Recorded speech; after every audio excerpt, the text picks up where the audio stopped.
우리에게 주신 하나님 말씀 구약성경 사사기 8장입니다. 오늘 하루도 주님께서 주시는 힘과 능력으로 승리하시기를 축복합니다. 7년간 미디안의 공격에 의해서 고통받던 이스라엘이 하나님께 부르짖었지요. 하나님께서는 이스라엘을 살리시기 위해 포도주 틀에서 타작하던 소심하고 연약한 기드온을 사사로 세우십니다. 그리고 미디안과의 전쟁을 준비하며 32,000명 중에서 그 중에 약 10%가 채 안 되는 300명으로 1%가 채 안 되는 300명으로 전쟁을 하게 하시지요. 이것은 전쟁의 승리는 인간의 힘과 능력이 아니라 하나님께 있음을 말씀하고 있는 것입니다. 이 전쟁이 마무리에 다다랐어요. 그런데 오늘 본문 1절에서 좀 당황스러운 일이 생깁니다. 자, 1절이에요. 에브라임 사람들이 기드온에게 이르되 내가 미디안과 싸우러 갈 때 우리를 부르지 아니하였으니 우리를 이같이 대접하면 어찜 됨이냐 하고 그와 크게 다투는지라. 좀 당황스럽죠. 하나님께서 300명을 뽑았어요.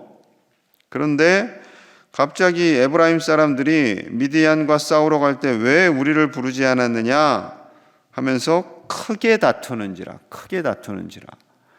이 기드온이 굉장히 당황스러워했겠죠. 하나님께서 300명을 뽑은 건데 갑자기 이 사람들이 와서 왜 우리는 이 전투에 껴주지 않았냐 하면서 크게 화를 냈다라는 거예요.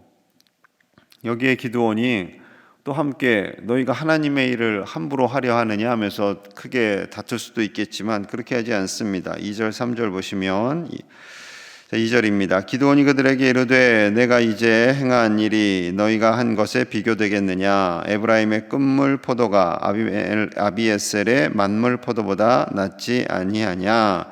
하나님이 미디안의 방백 오렉과 스앱을 너희 손에 넘겨주셨으니 내가 한 일이 어찌 능히 너희가 한 것에 비교되겠느냐 하니라. 기드온이 이 말을 하매 그때 그들의 노여움이 풀리니라. 크게 다투었는데 이 기드온이 참 지혜롭게 말하는 거예요. 에브라임 지파요, 당신들은 정말 훌륭하지 않습니까? 당신들이 미디안 방백 오렉과 스앱을 잡도록 하나님이 하지 않으셨습니까? 제가 한 일은 아무것도 없습니다. 당신들이 훌륭합니다. 막 이렇게 이분들을 이렇게 띄웠어요. 에브라임 지파를 띄워주니까 참 단순하죠. 그렇죠. 노여움이 풀렸답니다. 전쟁의 주도권은 하나님에게 있는데 에브라임은 자신들의 공적을 드러내고 싶은 거죠. 우리가 이렇게 했는데, 우리가 얼마든지 싸울 수 있는데 기드온 너가 전쟁에서 유명해지고 싶은 거 아니야? 말도 안 되는 누명을 씌우려고 하는 거죠. 그때 기드온이 맞서서 싸웠더라면 이것은 하나님이 하시는 일인데 당신들이 어디서 감히 건방지게 이렇게 대드느냐, 내가 사사다 이렇게 했으면 갈등이 더 커졌겠지만 그렇게 하지 않았습니다. 저들의 이야기를 들어주고 저들을 높여준 거죠. 기드온이 참 침착합니다.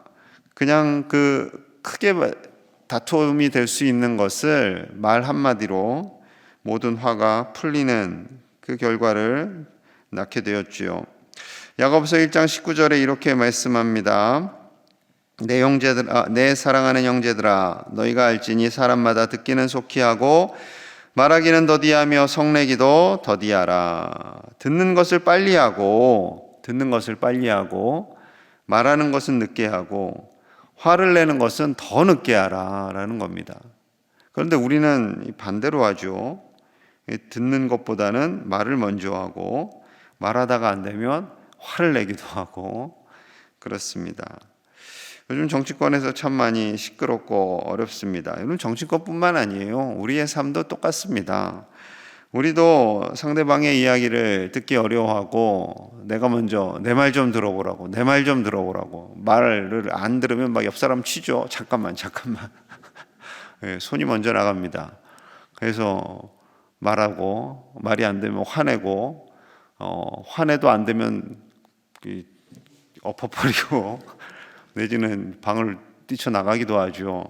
그러지 말라는 거예요. 하나님께서 원하시는 것은 우리가 먼저 듣고 그리고 지혜롭게 말하기를 원하시는 거죠. 아무리 화가 난다 할지라도 그 상황 속에서 절제하고 듣고 하나님의 뜻을 이루기를 원하십니다. 그것이 그리스도인의 모습이에요.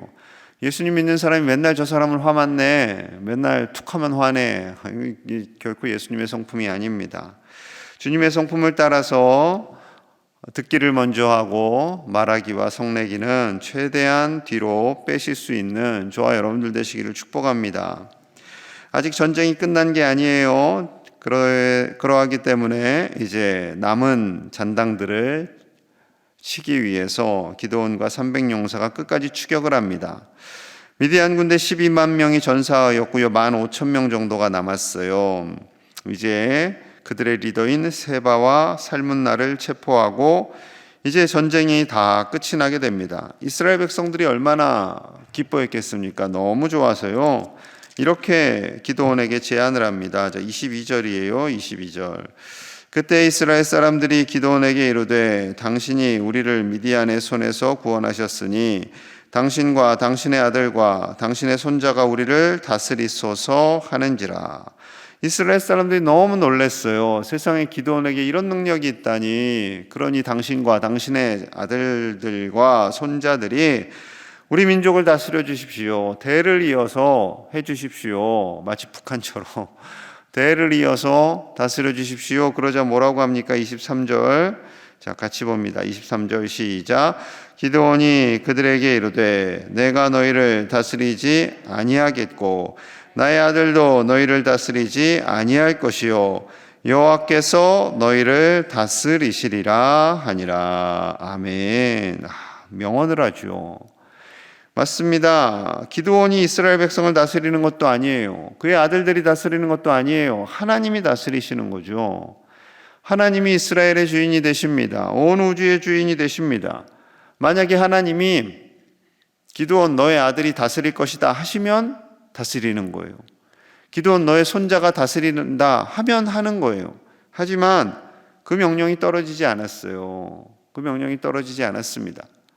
하나님께서 다윗 왕에게 너의 자녀들이 왕이 될 거야 했기 때문에 왕위가 이어지는 겁니다. 여러분 분명히 아셔야 돼요. 사울 왕의 아들이 왕이 될 것이다 라고 하나님이 안 하셨어요. 사울 다음에 다윗이 될 것이고 다윗 다음에는 하나님께서 복을 주셔서 너의 아들들이 왕이 될 거야 라고 하신 거죠. 그래서 왕위를 이어가게 되는 겁니다. 종종 이제 그 다윗의 왕위가 이어진 것을 이제 빗대어서 왕위가 이어지는 것을 당연하게 생각하시는데 그렇지 않습니다. 그것은 이제 인간들이 만들어낸 방식이죠. 왕위가 조선 왕조도 그랬고 왕위가 아들들에게 이어지는 것은 하나님의 방법이 아니라 하나님의 명령이 아니라 지극히 인간적인 방법이죠. 북한도 마찬가지죠. 3대 지금 세습을 하고 있는데 잘못된 거죠. 백성들은 죽어나가고 있는데 그랬어요. 한 나라를 다스리는 것, 세계를 다스리는 것은 하나님께서 하시는 일이지 인간이 할 수 있는 것이 결코 아닙니다. 우리나라의 주인은 하나님이세요. 우리 교회의 주인도 하나님이십니다. 우리나라 수많은 5,000년 역사 속에서 어려움과 아픈 일이 있었지만 하나님께서 이렇게 좋은 나라 되게 하여 주셨고 하나님께서 복을 주셨습니다. 또한 우리 교회, 한국교회뿐만 아니라 우리 교회를 축복하여 주셨고 이렇게 복음화가 이루어진 모든 것은 하나님께서 한국교회와 우리 교회를 사랑하시기 때문이지요. 그렇기 때문에 우리는 겸손하게 우리나라와 한국교회를 위해서 이 새벽에 기도하셔야 됩니다. 여러 가지 정치권이 어수선하고 또 교계도 어수선한 여러 가지 이유들이 있지만 그럼에도 불구하고 하나님께서 다스려 주시고 하나님께서 주인 되시고 그저 인간은 겸손하게 하나님의 도구로 쓰임 받기를 기도하시는 이 새벽이 되시기를 축복합니다. 이제 모든 것이 잘 됐잖아요. 그리고 기드온도 하나님께서 다스리실 겁니다 라고 정말 맞는 말을 했어요. 그럼 여기서 끝나면 참 좋은데 기드온이 바로 그 다음에요. 뜻밖의 좀 행동을 합니다. 24절이에요. 24절.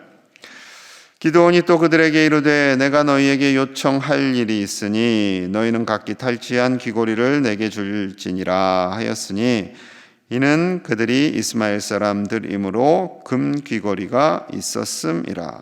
자, 전쟁을 이겼어요. 그리고 전쟁에서 이기면요, 그 적들, 진 사람들의 이렇게 무기, 여러 가지 폐물 이런 것들을 이긴 사람이 다 가져가는 것이 그 당시에 일반적인 문화였습니다. 그래서 많은 것을 탈취했죠. 그 탈취한 것 중에 귀고리를 좀 다오. 기드온이 그런 거예요.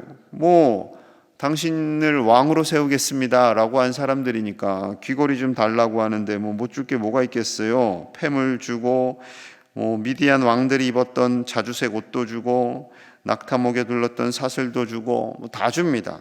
자, 그러자 엉뚱한 행동을 해요. 27절입니다. 기드온이 그 금으로 에봇 하나를 만들어 자기의 성읍 오브라에 두었으니 온 이스라엘이 그것을 음란하게 위함으로 그것이 기드온과 그의 집에 올무가 되니라. 기드온이 갑자기 그 금으로요 에봇을 만들어요. 원래 에봇은 제사장이 입는 옷이에요. 그것을 가지고 하나님의 뜻을 물어볼 때 사용하는 겁니다. 그런데 이 에봇이 화려하고 멋있게 보였던 것 같아요. 내가 하나님의 뜻을 구별해야지. 마치 자기가 제사장이라도 된 것인 양 착각을 한 거죠. 여러분, 사사라 할지라도 자기가 제사장이 되는 것이 결코 아닙니다. 하나님께서 제사장의 역할을 감당하게 하시면 하는 거죠. 그런데 문제는 이것이 우상이 되어서요 기드온과 그의 집에 올무가 되었다라고 말씀하십니다. 여러분, 사사인 기드온이 마지막에 자신이 분명히 하나님께서 다스리실 겁니다 라고 하였음에도 불구하고 하나님께로 가야 할 영광을 자기가 조금 취하게 됩니다. 근데 문제는 그것으로 인해서 기드온과 그의 집에 올무가 되는 거예요. 우상덩어리가 되는 겁니다. 여러분, 기드온의 연약함이 또 기록되어 있지요. 사사기 8장 30절 31절입니다. 30절이에요. 기드온이 아내가 많으므로 그의 몸에서 낳은 아들이 70명이었고 세겜에 있는 그의 첩도 아들을 낳았으므로 그 이름을 아비멜렉이라 하였더라. 아내가 많았습니다. 여러분, 사사가 왕이 아니에요. 왕은 좀 아내가 많아도 되겠지라고 또 생각들을 하시는데 그것도 결코 건강하지 않습니다. 결코 건강하지 않아요. 그의 몸에서 낳은 아들들이 무려 70명이었어요. 그러니까 아내들이 많았다는 거죠. 31절의 말씀이 좀 불안해요. 첩도, 그것도 세겜에 있는 저 다른 지역에 첩을 두었다. 그리고 그의 이름까지 기록하고 있습니다. 아들 70명에 대해서는 이름을 기록하지 않고 있는데 첩의 아들 아비멜렉, 이 아비멜렉이 나중에 큰 문제를 일으키게 되죠. 여러분, 전쟁의 전리품으로 엉뚱한 에봇을 만들었어요. 그리고 많은 전리품을 받았기 때문에 부자가 되어서 아내를 많이 갖고 첩을 갖게 되었어요. 여러분, 굉장히 인간적인 모습으로 타락하게 된 거죠. 기드온의 마지막이 아름답지 않습니다. 기드온의 마지막이 선하지가 않아요.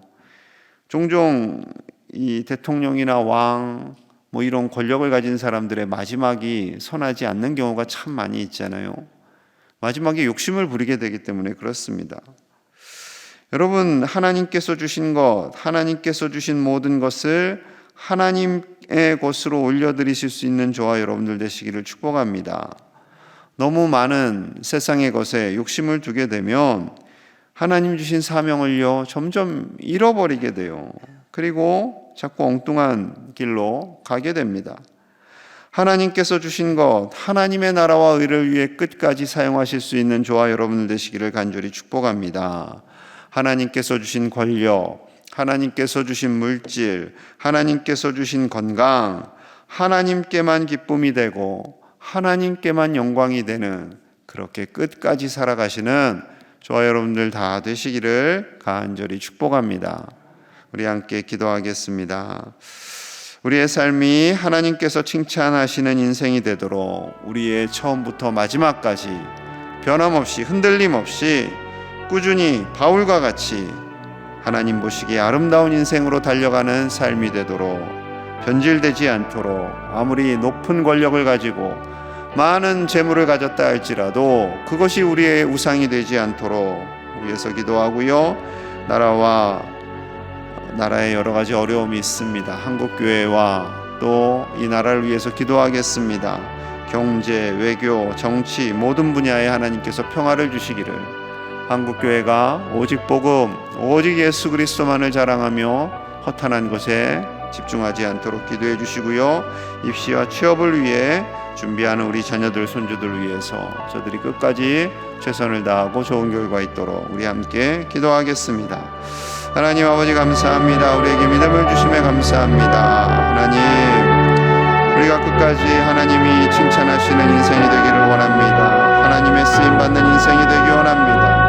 하나님께서 아무리 높은 권력의 자리에 두신다 할지라도, 많은 재물을 주신다 할지라도 그것으로 인해 흔들리지 않고 끝까지 하나님만 바라보며 하나님이 기뻐하시는 인생 살도록 축복하여 주시옵소서. 하나님의 영광만을 드러내기 원합니다. 인간이 높아지지 않게 하여 주시고 오직 하나님만이 높임을 받게 하여 주시옵소서. 이 나라의 주인은 하나님이십니다. 한국교회와 우리 교회의 주인은 하나님이십니다. 사람이 높아지지 않게 하여 주시고 사람이 교만해지지 않게 하여 주시고, 아버지여, 위용자들을 만지사 겸손하게 정직하게 하나님의 사명을 잘 감당하게 하여 주시옵소서. 정직한 자들 되게 하여 주시옵소서. 정직한 자들 되게 하여 주시옵소서. 아버지여, 한국교회를 불쌍히 여겨주시고 오직 십자가 복음만을 자랑하게 하시며 진실된 예배가 드려지는 한국교회와 우리 교회 되게 하여 주시옵소서. 입시를 앞두고 있는 우리 자녀손들을 기억하여 주시고, 아버지여, 저들에게 지혜를 주시고 취업을 위해 간절히 기도하며 여러가지 시험을 준비하는 우리의 자녀들도 있습니다. 아버지여, 저들에게 지혜를 주시옵소서. 명철을 주시옵소서. 저들의 삶 속에, 저들의 청년의 때에 하나님을 경외하며 하나님께서 저들의 인생을 복되게 하여 주시옵소서. 아버지의 직장에서 또한 공부하며 바쁜 일로 하나님과 멀어지지 않게 하시고 언제나 하나님을 예배하는 예배자가 되도록 우리 자녀손들을 축복하여 주시옵소서. 아버지 도와 주시옵소서. 주님, 하나님, 우리의 인생이 끝까지 하나님의 영광을 위해 사는 인생이 되게 하여 주옵소서. 겸손해지게 하여 주시옵소서. 하나님께서 아무리 높은 권력에 우리를 두신다 할지라도, 많은 재물을 주신다 할지라도 그것은 나의 것이 아니라 하나님의 것임을 인정하며 그저 하나님의 도구되는 우리 모든 하나님의 백성들 되도록 축복하여 주시옵소서. 사람이 높아지기 위해 쓰지 않게 하여 주시옵소서. 겸손해지게 하여 주시옵소서. 나라가 여러 가지 어수선합니다. 세계가 어수선합니다. 아버지여, 모든 위정자들에게 겸손한 마음을 주시고 정직한 마음을 주셔서 경제와 외교와 모든 분야에서 하나님의 평화가 임하도록 아버지여 역사하여 주시옵소서. 한국교회를 긍휼히 여겨주시고 허탄한 것에 마음 쓰지 않고 오직 예수 그리스도 그 십자가 복음만을 자랑하며 온전히 정직하게 예배하는 예배자들이 되도록 아버지여 다스려 주시옵소서. 입시와 취업을 위해 또한 여러 시험을 준비한 우리 자녀손들이 있습니다. 아버지여, 지혜와 명철을 주시고 용기를 주셔서 이들이 입시와 취업을 잘 감당하게 하시고 저들이 너무나 바빠서 하나님과 멀어지지 아니하도록 평생에 하나님 안에서 기뻐하며 즐거이 살아가는 우리 자손들 다 되도록 축복하여 주시옵소서. 오늘 하루도 하나님의 은혜가 가득한 날 되기를 간절히 소망합니다. 이 자리에 나와 간절히 기도하는 귀한 종들의 기도를 들어 응답하여 주시고 가정마다 하나님의 평화가 넘쳐나도록 축복하여 주옵소서. 예수님 이름 받들어 간절히 기도하옵나이다. 아멘.